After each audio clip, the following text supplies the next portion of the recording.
Behold, the Lamb of God who takes away the sins of the world.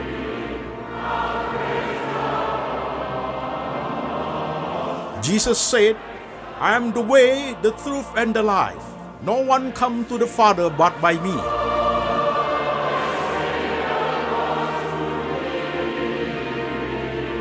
For God so loved this world, so he gave his one and the only Son.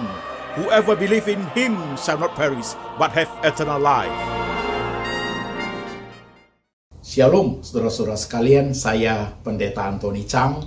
Salam ketemu dengan jemaat yang ada di kota-kota di Indonesia dan jemaat yang ada di kota-kota di luar negeri, saudara-saudara sekalian. Sekarang, sebelum kita memulai, mari kita baca firman Tuhan lebih dahulu. Firman Tuhan hari ini, saudaraku, diambil dari kitab Roma 8 ayat 28. Kitab Roma pasal 8 ayat 28. Demikian firman Tuhan.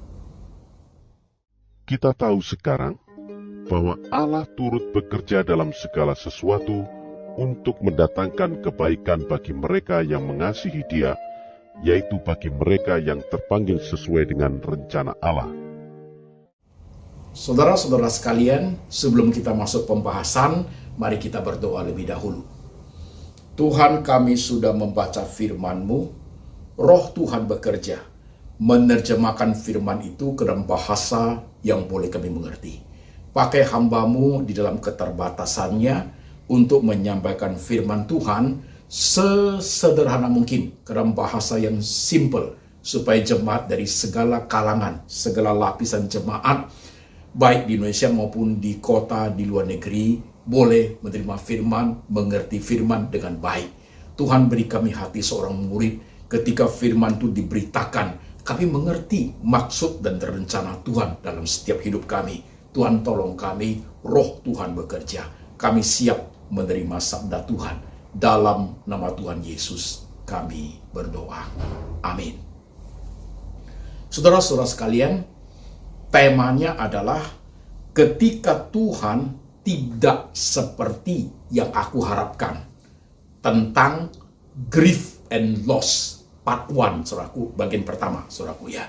Nah, saudaraku, mengapa harus perlu ada tema seperti ini, saudara sekalian? Saudaraku, dalam beberapa tahun ini, saudara, saya coba untuk melihat, memantau, saudaraku, memperhatikan, mengevaluasi, menganalisa tentang kehidupan kita, saudaraku, kehidupan manusia, termasuk anak-anak Tuhan yang percaya pada Tuhan Yesus, saudaraku. Di tengah COVID seperti ini, banyak sekali antara kita, saudaraku, yang mengalami grief and loss, duka cita dan kehilangan, saudara sekalian. That is why tema ini harus ada. Maka saya bertanya kepada Tuhan, beri saya hikmat Tuhan, beri saya bijaksana dari Tuhan, beri saya firman dari Tuhan. Roh Kudus bekerja dalam hati dan pikiranku, supaya saya bisa menerjemahkan firman itu, menggunakan firman itu menjadi suatu jembatan untuk meneguhkan iman jemaat di tengah-tengah grief and loss yang dialami jemaat. Karena banyak sekali, saudaraku. Kita lihat beberapa contoh, saudara sekalian ya. Yang pertama, saudaraku, contoh-contoh ini sangat kontekstual, maka perlu tema ini, bukan?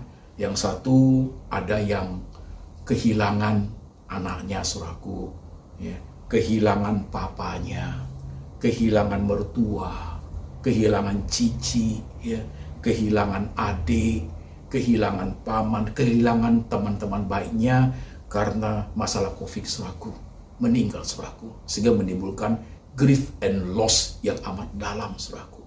Yang kedua, ada juga anak-anak Tuhan, manusialah kita ini, saudaraku, ya, kehilangan pekerjaan, kehilangan profesi, saudaraku, sehingga tidak bisa menghasilkan seperti dulu, saudara sekalian.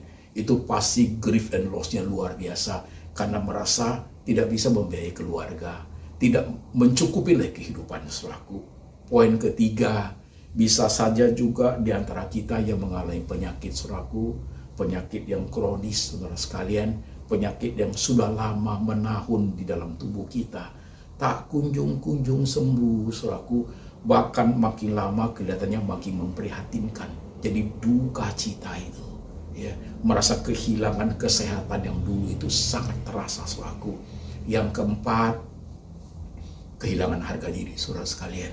Merasa di tengah COVID hal seperti ini, saudaraku, dan sudah tidak bisa menghasilkan, kita merasa diri kita itu rendah diri, menjadi kecil sekali. Kita merasa kita tidak mampu lagi untuk menjadi berkat buat keluarga, bahkan untuk diri kita sendiri pun kita susah sekali. Kita menjadi bingung harus kemana, harus bagaimana, saudaraku. Itu mendatangkan grief and loss yang luar biasa. Merasa hidup ini gak ada artinya, saudaraku. Yang berikutnya lagi, saudaraku, yaitu orang-orang yang mengalami keretakan rumah tangga, saudara sekalian. Grief and loss itu juga terjadi. Putusnya relasi, terjadinya divorce, perceraian karena masalah COVID, karena masalah ketidakcocokan, karena masalah keuangan, karena masalah cara berpikir, suatu menjadi retak hubungan rumah tangga, akhirnya harus divorce, harus berpisah, meninggalkan anak-anak yang juga anak-anak menangis karena kenapa papa mama berpisah seperti itu. Itu juga menimbulkan duka cita dan kehilangan yang besar. Kehilangan satu rumah tangga yang harmonis, selaku terbilah-bilah, terpecah-pecah oleh karena kekerasan hati manusia. Berikutnya lagi, saudaraku, adalah peristiwa yang terjadi karena kita merasa kita kehilangan reputasi, saudaraku. Kita kehilangan reputasi karena tindakan kesalahan kita, ya, menjadikan kita itu tidak dihargai orang. Itu pun bisa membuat kita, saudaraku, grief and loss yang sangat luar biasa beratnya. Nah, itu beberapa contoh itu, saudaraku, itu terjadi dan sangat kontekstual zaman ini, saudara-saudara sekalian. Nah, kalau saya berbicara sampai di sini, saudara melihat masing-masing diri saudara. Oke, saudara perhatikan diri saudara sendiri. Setiap kita, termasuk saya, mengalami grief and loss di tengah zaman yang kita hadapi, saudaraku. Kita mengalami hal seperti itu, saudaraku. Perhatikan, mungkin juga sampai dengar firman. Perhatikan keluargamu yang mengalami seperti itu, temanmu yang paling baik, saudaraku. Saya mendapat banyak WhatsApp dari jemaat. Ada yang anaknya baru meninggal, ada juga anaknya sulit hidupnya, tantangan terlalu besar, akhirnya dia mengakhiri hidupnya, Pak, dengan bunuh diri. Ada juga yang nggak tahu, Pak, dia harus bagaimana, menangis terus di rumah karena sudah tidak ada jalan. Saudaraku, banyak sekali loss and grief yang terjadi di antara kita, saudaraku. Nah, saudara, sekarang kita lanjut pembahasan. Saudara perhatikan dengan baik-baik. Grief and loss yang kita hadapi, saudaraku, ya, terbagi dalam dua kategori, saudaraku. Kategori pertama adalah kronologisnya, saudara sekalian. Apa itu? Terjadinya grief and loss itu bagaimana, saudaraku, begitu. Pak, yang satu ya, Pak, terjadinya tiba-tiba, Pak. Apa itu tiba-tiba? Ya, accident, kecelakaan, Pak, gitu. Atau disaster, national disaster, bencana alam, kebakaran, kebanjiran, saudaraku, terjadi tiba-tiba, Pak, seperti kapal selam yang di Indonesia, saudaraku, yang tenggelam, ya, seperti pesawat yang meledak, saudaraku, seperti yang kena bom, saudaraku, terjadinya mendadak, Pak. Atau kecelakaan mobil, kecelakaan pesawat, saudaraku, itu kronologisnya mendadak, Pak. Bagian kedua, terjadinya itu dalam waktu yang singkat. Sangat singkat, Pak Pendeta. Hanya 2 hari, Pak Pendeta. Kena COVID, 2 hari sudah meninggal, Pak. Sangat singkat. Kena demam berdarah, Pak. 2 hari sudah nggak ada. Peristiwa yang terjadi kronologisnya ada yang mendadak, belum sempat doa, masih kaget saja, ya, dengarnya, nggak sempat doa, nggak sempat berharap Tuhan, tiba-tiba terjadi, Pak. Yang kedua adalah terjadi waktu yang singkat, baru mau doa, baru panik, Pak, sudah nggak ada, sudah habis, Pak. Itu terjadi. Yang ketiga, saudaraku, terjadi dalam waktu yang cukup lama, saudaraku, cukup lama. Misalnya penyakit-penyakit kronis, sudah tahunan bergumul. Badan ini tambah lama tambah parah, sudah berdoa, sudah berharap, sudah undang banyak pendeta, sudah berobat kemana-mana, tak kunjung-kunjung sembuh, Pak. Atau contoh lain, keuangan. Dari punya segala sesuatu, sampai mulai berkurang harta propertinya, sampai berkurang, sampai akhirnya menjadi pilot total. Itu butuh waktu yang cukup lama, saudara sekalian. Nah, itu peristiwa yang terjadi kategori pertama secara kronologisnya, saudaraku. Yang kedua, kategori kedua, saudaraku, adalah sudah berselang berapa lama waktu terjadi. Pertama, ada yang terjadi, hitung hari, Pak. Baru berapa hari saja terjadi, Pak. Baru kemarin, Pak, saya di PHK. Baru kemarin, Pak, bank datang menyita semua harta saya karena saya tidak sanggup membayar hutang-hutang saya. Baru seminggu yang lalu, Pak, orang yang saya sayang itu dipanggil Tuhan, Pak, karena sakit yang membuat dia harus seperti itu. Baru 3 hari lalu, Pak, teman saya itu, Pak, anaknya meninggal, Pak. Gitu. Atau poin kedua, saudaraku, terjadinya itu sudah hitung bulanan. 4 bulan lalu terjadinya, Pak. Baru sebulan lalu keluarga saya meninggal karena COVID, Pak. Hitung bulanan, Pak, baru sebulan lalu. Baru 3 bulan lalu terjadinya. Atau yang berikutnya, berselang waktunya sudah tahunan. Udah 4 tahun lalu kasus itu, Pak. Udah 5 tahun yang lalu, Pak.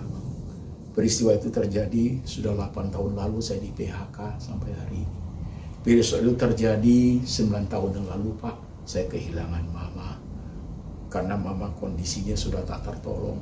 Itu terjadi sudah 5 tahun yang lalu, Pak. Saya kehilangan papa karena tidak mampu ditolong lagi. Kondisinya sudah sangat parah. Atau peristiwa itu terjadi berselang waktu selaku di atas 10 tahun. Terjadinya itu, Pak, sudah 18 tahun anak saya meninggal.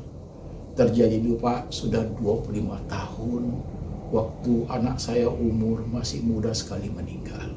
Terjadinya itu, Pak, sudah 16 tahun yang lalu. Waktu putri saya itu, Pak, sedang jalan-jalan keluar kota, kecelakaan dan meninggal. Itu sudah terjadi 27 tahun yang lalu, Pak. Waktu anak saya itu lagi segar-segarnya, udah siap-siap untuk menikah, Pak, meninggal. Nah, saudaraku, ingat, 2 kategori itu dalam masalah grief and loss itu terjadi. Satu secara kronologis, satu sudah berselang berapa lama. Oke, saudaraku. Nah, sekarang kita pembahasan masuk ke step berikutnya. Ketika peristiwa grief and loss itu terjadi pada diri kita, saudaraku, respon pertama yang muncul adalah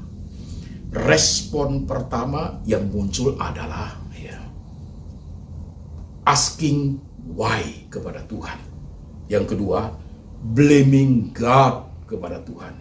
Yang ketiga, blaming self terhadap diri sendiri. Apa itu, saudaraku? Ketika peristiwa itu terjadi dalam hidup kita, saudaraku, muncul sifat manusia itu yang pertama adalah, kenapa Tuhan? Kenapa seperti itu? Mulai kita, apa yang gak peduli saya, Tuhan? Gak tolong saya, gak jaga Tuhan. Yang ketiga itu blaming self, saudaraku, yaitu menyalahkan diri sendiri. Ini gara-gara saya ini, Pak Pendeta. Saya mama yang gak becus jaga anak, Pak Pendeta. Jadi begini nih anak saya akhirnya. Ini gara-gara saya, Pak.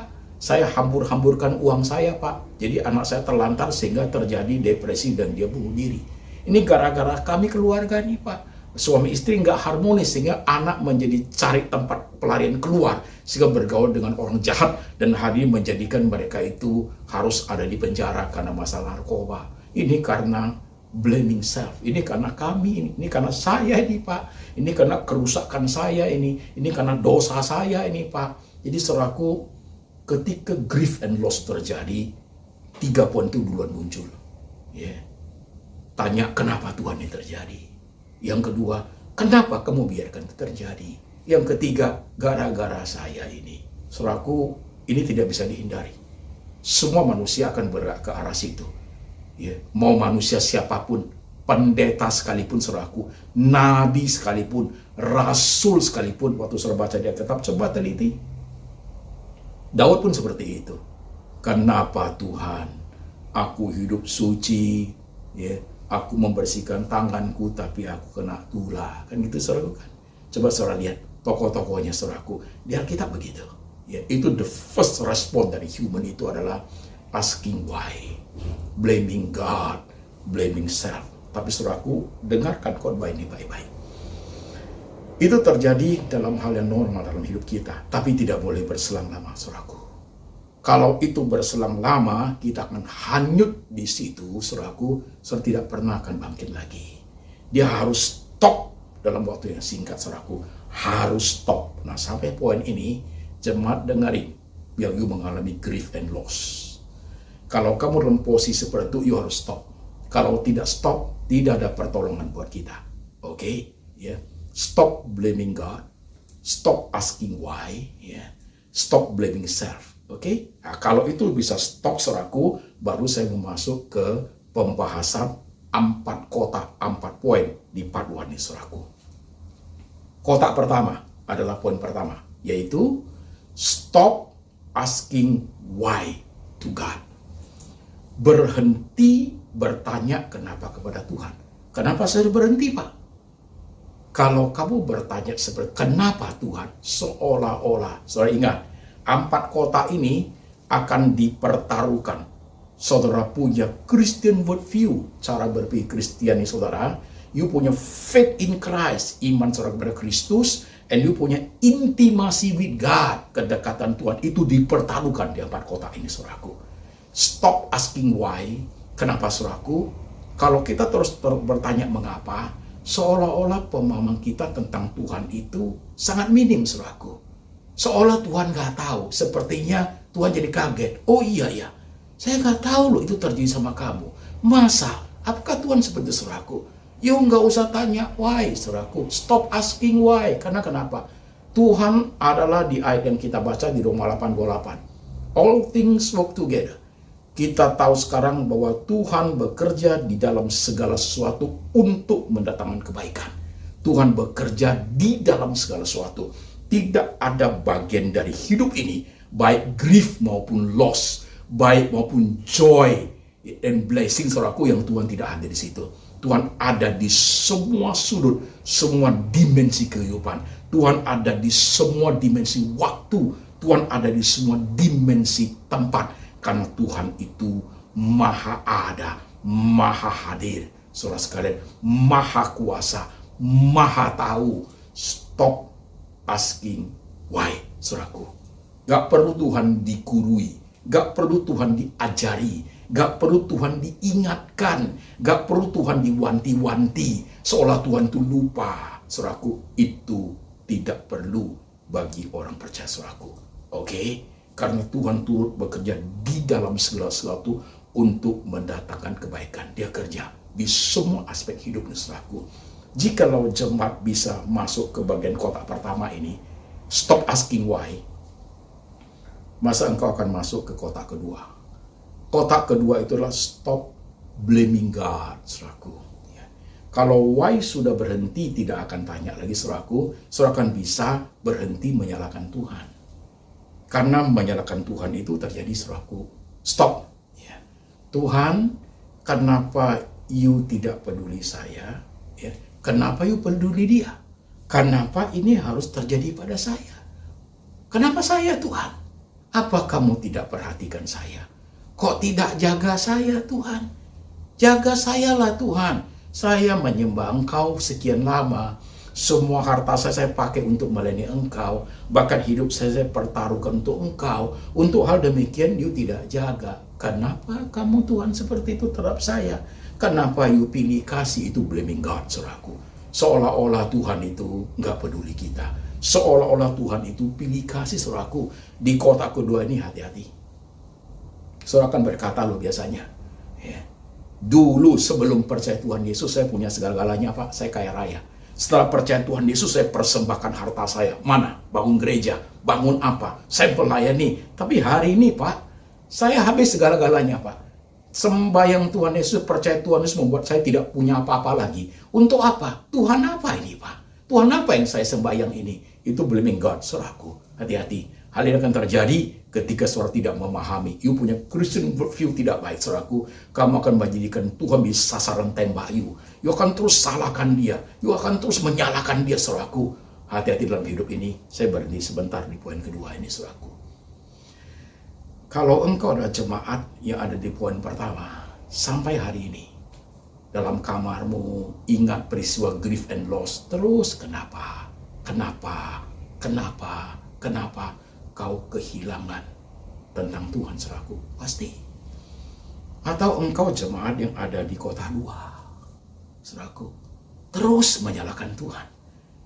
Sudah Pak Pendeta, jangan pernah bicara tentang Tuhan. Saya tidak mau dengar lagi. Jangan sebut nama Yesus itu. Saya luka batin, Pak. Saya akar pahit, Pak. Saya benci sekali. Apa pertolongannya? Jangan pernah bicara pada gereja. Saya udah nggak mau, Pak. Ya. Anak saya itu, Pak, meninggal begini aja. Saya anak cuma satu, Pak. Anak tunggal, Pak. Gitu. Ya. Tuhan seperti Tuhan apa itu? Nggak usah sebut Yesus. Saya sudah nggak peduli, Pak. Ya. Mau percaya Yesus kayak apa, saya sudah nggak mau bagian itu. Saya udah nggak mau pusing tentang kekristenan lupa. Karena bagi saya merasa saya rugi sekali percaya Tuhan Yesus. Ya, blaming God-nya sampai seperti saudaraku. Bagi dia, iman. Bagi dia, gereja. Bagi dia, Yesus, saudaraku, sudah menjadi suatu blacklist. Sudah menjadi suatu kamus yang gak ada artinya. Bagi dia itu menjadi suatu momok yang menakutkan. Dan dia tidak mau sentuh lagi. Dia tidak mau masuk di wilayah seperti itu lagi. Bagi orang-orang Kristen seperti itu adalah disaster. Spiritual disaster, saudaraku. Suatu bencana rohani, saudara sekalian. Karena kepahitan, kegetiran membuat dia itu sama sekali tidak mau peduli Tuhan lagi. Dia sudah lupa akan Tuhan, saudaraku. Hati-hati poin kedua ini. Waktu saya berdoa sampai di poin ini, saudaraku, banyak jemaat seperti itu. Jujur yuk. Banyak jemaat seperti itu. Kalau kau pas hari ini mendengar firman ini, itu artinya Tuhan mau beritahu kepada engkau, kau salah mengerti Tuhan. Kau salah mengerti Dia. Kau dihantui oleh kemarahan, kepahitan, kegetiran hidup karena grief and loss yang kamu alami, saudaraku. Sehebat apapun grief and loss yang kamu alami, tidak perlu sampai blaming God seperti itu, saudaraku. Oke, jemaat. Kalau kotak pertama, stop asking, bisa kamu lewati dengan air mata lu, saudaraku. Kotak kedua, stop blaming God, bisa kamu lewati, saudaraku. Maka kamu akan masuk kotak ketiga. Kotak ketiga, saudaraku, you mulai bertanya kepada Tuhan.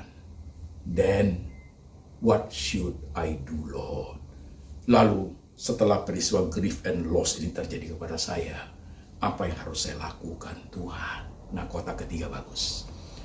Orang Kristen yang mengenai grief and loss, kalau dia sampai ke kotak ketiga, then what should I do, Lord? Dia masih bertanya, Lord. Artinya, saudaraku, intimasinya muncul. Keinginan untuk dekat kepada Tuhan itu muncul, saudaraku. Dia masih ingin sekali mendapat kekuatan, mendapat pertolongan dari Tuhan, karena saya harus buat apa? Kotak ketiga akan menghindarkan orang daripada depresi. Kotak ketiga menghindarkan hal seperti itu, saudaraku, karena masih percaya kepada sesuatu, kepada Tuhan yang bisa dia sandari, kepada Tuhan yang biasa dia laporin, kepada Tuhan yang biasa dia andalkan, kepada Tuhan yang bisa dia harapkan.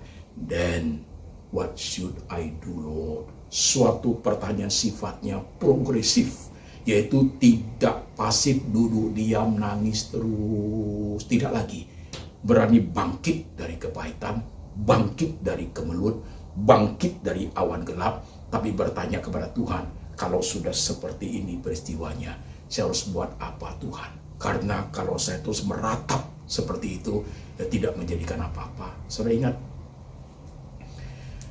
kalau you meratap terus, you sedih terus, saudaraku, itu tidak akan menyelesaikan masalah. Tidak akan menyelesaikan pahit-pahitmu membuat kamu kaya raya. Tidak akan menyebabkan anakmu, papamu, cicimu, saudaramu, orang kamu sayang meninggal itu hidup kembali. Enggak sama sekali menyelesaikan masalah. Itu hanya akan membuat kamu hidup jauh lebih susah. Akan menggerogoti jiwamu dari dalam. Akan merusak tubuhmu dari dalam, saudara-saudara sekalian. Ingat baik-baik, saudaraku. Ketika kamu sudah masuk di kotak ketiga, then what should I do, Lord? Kau orang Kristen yang baik. Percaya saya, masalah grief and loss bisa kamu hadapi dengan bersama dengan Tuhan. Kalau saudara sudah masuk kota ketiga seperti saudaraku, secara perlahan tapi pasti saudara akan masuk kota keempat. Kota keempat adalah kota yang sulit, saudaraku. Kota keempat adalah sinkronisasi hati dan pikiran. That is very difficult. Ini hal yang tersulit dalam kehidupan umat manusia, saudaraku. Sinkronisasi hati dan pikiran. Kenapa harus ada sinkronisasi hati dan pikiran? Terhadap peristiwa grief and loss yang kamu alami, kamu adalah manusia yang punya hati dan pikiran. Itu harus disinkronkan. Sekarang perhatikan, saya akan memberikan contoh-contoh yang baik, saudaraku. Katakan kamu pilot, katakan kamu kematian anak, katakan kamu kematian istri, katakan kamu mengalami perceraian, katakan kamu kehilangan harta, kamu hari jatuh miskin, katakan kamu mengalami COVID, katakan kamu mengalami penyakit kronis yang berbahaya, saudara sekalian. Masalah sinkronisasi hati dan pikiran itu menjadi penting. Lihat, peristiwa-peristiwa loss and grief yang kita alami, saudaraku, lambat laun karena kita sudah tanya, Lord, then what should I do? Ada pimpinan roh Tuhan, ada firman yang mulai menyejukkan, ada firman yang mulai menyejukkan hati, ada firman mulai meneguhkan pikiran. Itu roh Tuhan mulai bekerja, saudaraku. Ya, doa mulai muncul kembali, saudaraku. Tapi sinkronisasinya, it takes time, man. Begitu. Apa itu, Pak Pendeta? Dengan peristiwa grief and loss yang kamu alami, pertama yang terjadi, sinkronisasi hati yang terjadi adalah satu, lambat laun hatimu mulai bisa terima, gitu. Ya, sudah. Tapi pikiranmu tidak mau. Pikiranmu tidak mau. Hatimu sudah positif bisa terima, tapi pikiranmu nggak mau.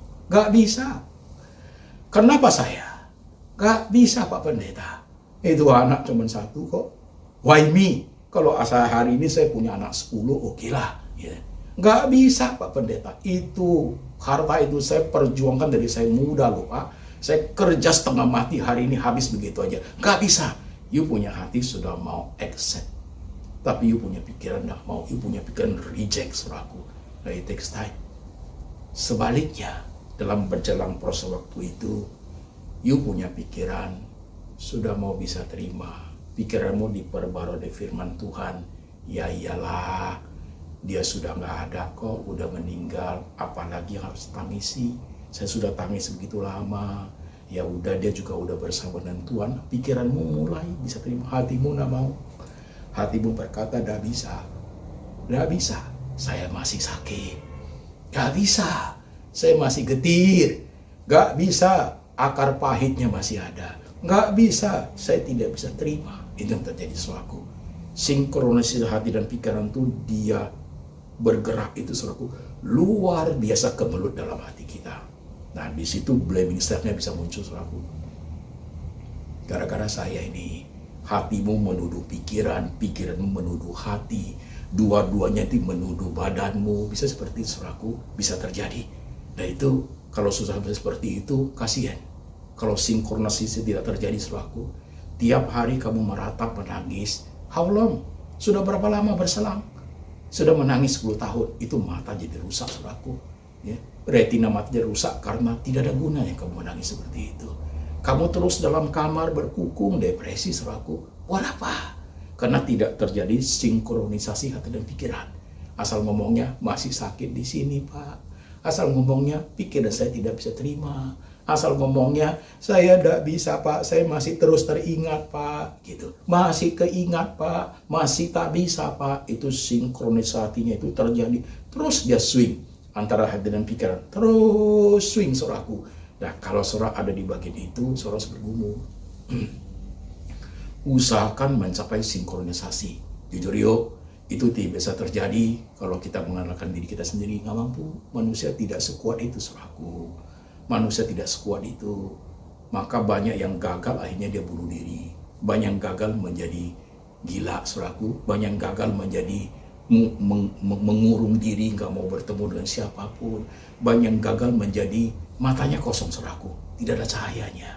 Jadi dia hidup seperti mayat hidup, saudaraku. Seperti seongkan daging yang tidak ada rohnya, saudaraku. Jadi mau apapun terserahlah, biarin apa aja, oke. Dia hidup sampai seperti itu. Karena dia tidak mampu mensinkronkan hati dan pikirannya. Terlampau sakit, terlampau pahit, ya.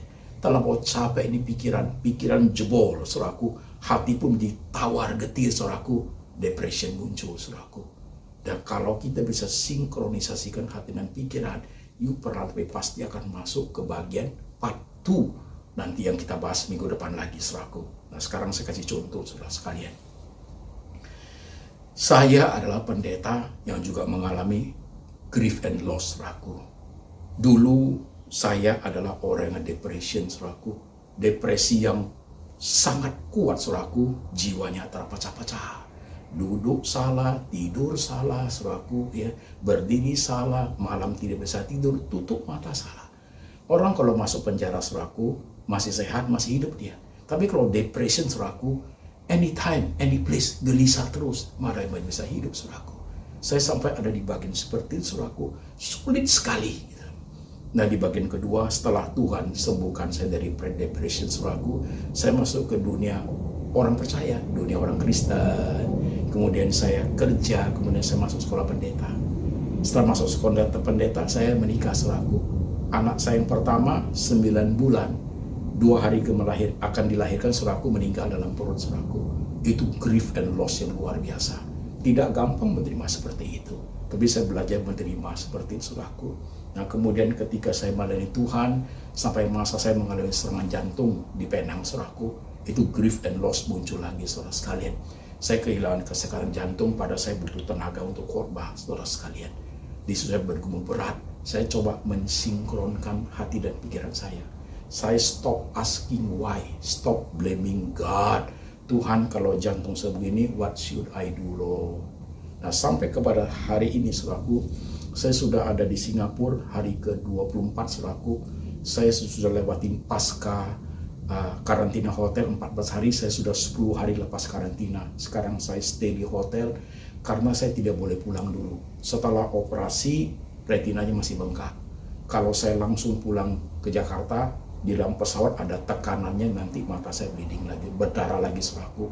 Sekarang ada pendarahan kecil, akan ditangani oleh dokter lagi. Dia bilang itu nggak apa-apa, perlu disuntik lagi. Memang operasi itu bisa terjadi hal seperti itu.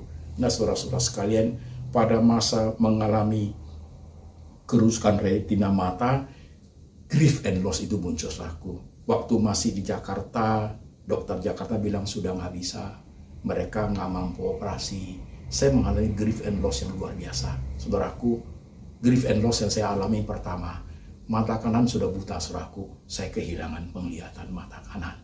Pertama saya tidak bisa terima, saudaraku. Lama-lama saya belajar untuk sinkronkan hati dan pikiran saya.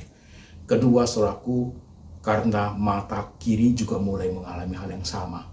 Sampai kepada penglihatan tinggal 16%. Betapa griefnya, saudaraku. Saya tidak bisa pegang benda-benda kecil. Saya makan sayur, saudaraku. Sayur yang kecil-kecil jatuh di pinggir itu saya nggak lihat, saudaraku. Jadi saya nggak pernah bersih lagi. Karena nggak bisa lihat, nggak bisa bersihin badan dengan sebersih mungkin, saudaraku. Semua pakai raba-raba.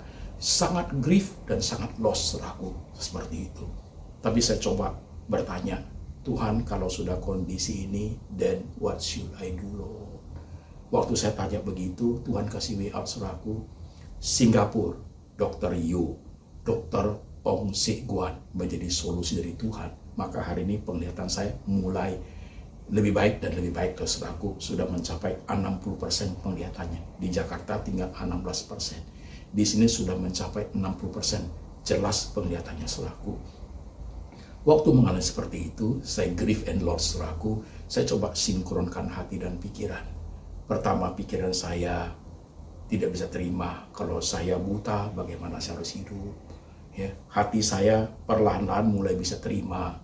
Ya, saudaraku, mulai sinkronkan. Waktu hati saya bisa terima, pikiran mulai bergerak lagi. Kenapa harus begini? Ya, kalau tidak bisa lihat, bisa bagaimana pelayanan? Gimana dengan anak-anak? Bagaimana dengan you hidup, saudaraku? Sampai sinkronisasi itu terjadi, saudaraku, saya mulai ada persiapan untuk siap masuk dunia orang buta, sudah 25% saya saudaraku. Sudah mikir bagaimana kamar saya ada handle-nya supaya saya jalan bisa pegang-pegang, gak usah menyusahkan keluarga. Saya sudah rencana bangun studio mini buat saya bisa khotbah, karena kalau sekalipun buta kan masih bisa khotbah saudaraku. Saya udah planning. Sinkronisasi hati dan pikiran menjadikan saya 20% untuk siap masuk ke dunia orang buta saudaraku. Saya siap hati, siap pikiran supaya saya tidak mengecewakan Tuhan, supaya saya tidak blaming God, supaya saya tidak asking why saudaraku. Tapi Singapura adalah menjadi jawaban Tuhan. Ternyata Tuhan tidak berkenan saudaraku. Tuhan masih mau mata saya bisa melihat saudaraku. Maka operasi mata ini berhasil saudara sekalian. Dan harus tunggu 2 bulan di Singapura supaya bisa totally recovery, baru saya boleh pulang saudaraku. Nah saudara perhatikan. Sekarang jemaat perhatikan. Waktu engkau mendengar khotbah ini sampai di poin saudaraku, siapakah engkau? Saya tidak tahu saudaraku. You perhatikan dirimu masing-masing. Khotbah part 1, loss and grief. Ketika Tuhan tidak seperti aku harapkan, akan menjadi suatu nutrisi, suatu obat, saudaraku, suatu cahaya Tuhan, suatu kekuatan yang akan menyegarkan jiwamu. Firman Tuhan yang berkata, Tuhan turut bekerja di dalam segala sesuatu untuk mendatangkan kebaikan. Percayalah saudaraku, sekalipun hari ini, loss and grief yang kamu alami, you belum bisa melihat kebaikan Tuhan. But you must trust God. You must trust God, saudaraku. You must trust God. Kamu harus percaya kepada Tuhan, saudaraku, bahwa Tuhan tidak pernah jahat buat you. Walaupun you belum bisa melihat kebaikan Tuhan, you punya intimasi dengan Tuhan tuh dipertaruhkan di situ. You punya Christian worldview dipertaruhkan di situ. You punya faith in Christ dipertaruhkan di situ. Sekalipun kamu belum bisa memahami apa yang kamu alami sekarang, saudaraku, belum bisa memahami. Tapi jemaat sekalian, di mana engkau berada, di kota-kota Indonesia, Jakarta, Medan, di Batam, di Siantar, kamu yang ada di Makassar, ada di Manado, ada di banyak kota, saudara yang ada di luar negeri, di Taiwan, di Melbourne, Perth, Sydney, di LA, di California, saudara yang ada di Taiwan, di Hong Kong, Malaysia, Penang, Singapura, dengarkan khotbah ini baik-baik saudaraku. Tuhan mau tolong kau. Tuhan mau mengajar engkau untuk finding the way out daripada grief and loss. Tuhan mau mengerti ketika Tuhan tidak seperti yang kamu harapkan itu, kamu tidak boleh negative thinking. Apapun peristiwa itu yang sifatnya ketika Tuhan tidak seperti kamu harapkan itu, all things works together. Tuhan tetap bekerja di bagian itu. Untuk apa? For goodness. Untuk mendatangkan kebaikan buat you. Simpan ayat ini. Sekalipun hari ini kamu belum bisa mengerti dengan baik, one day you will understand.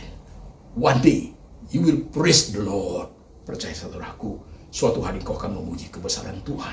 Saudaraku, dalam hal apapun Tuhan tidak boleh dipersalahkan. Saudara yang sedang mendengar firman hari ini, baik di kotamu itu subuh, siang, malam maupun pagi, atau engkau sedang beraktivitas, engkau sedang dengar earphone di kantor you, atau you di kamar sendiri dalam ketakutan, kegelisahan, loss and grief yang begitu hebat menghantui hidupmu itu, dengarkan firman ini. Tuhan sampai hadir ke dalam bagian hidupmu dengan firman seperti ini.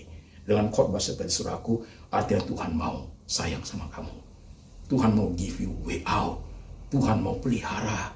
Tuhan mau perbaiki semuanya. Tuhan mau ajar you mengenai Tuhan.